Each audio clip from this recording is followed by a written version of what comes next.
കാവലുംപാറ പഞ്ചായത്തിൽ ഏകദേശം ഒരു മാസങ്ങളായി ഒരു കുട്ടിയാനയുടെ ഭീഷണിയിൽ ജനങ്ങൾ, ഇവിടെ അധിവസിക്കുന്ന ജനങ്ങൾ വളരെ ഭീതിയിലാണ്. ഇതിനിടയിൽ 3, 4, 5 വ്യക്തികൾ ഹോസ്പിറ്റലിലായി ആന ഓടിച്ച് പരിക്കേറ്റ്.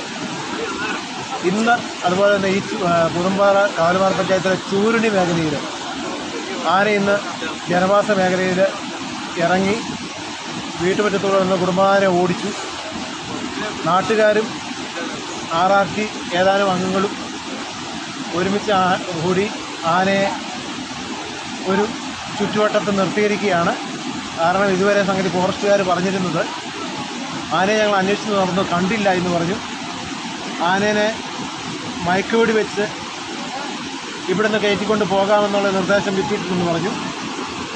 നേരം വെളുത്ത് 6 മണി കഴിഞ്ഞ് ഇപ്പോൾ ഏകദേശം 3 മണി 4 മണിയോളം ആയിട്ട് പോലും RRT അംഗങ്ങളും ഫോറസ്റ്റ് ഉദ്യോഗസ്ഥരായ മറ്റ് മേലധികാരികളോ RRT അംഗങ്ങളല്ലാതെ മറ്റാരും തന്നെ ഇവിടെ വന്നിട്ടില്ല. അതായത് ഏറ്റവും ദയനീയമായ കാര്യമെന്ന് പറഞ്ഞാൽ, അതായത് ഈ ഫോറസ്റ്റ് റേഞ്ചിലെ കുറ്റ്യാടി റേഞ്ചിലെ റേഞ്ച് ഓഫീസർ പോലും ഇവിടെ വന്നിട്ടില്ല. പഞ്ചായത്ത് പ്രസിഡന്റ് സ്ഥലം സന്ദർശിച്ചു. അദ്ദേഹം പറഞ്ഞത് ആനയെ നാളെ രാവിലെയാണ് ഡോക്ടർ വന്ന് ആക്കുന്നത്.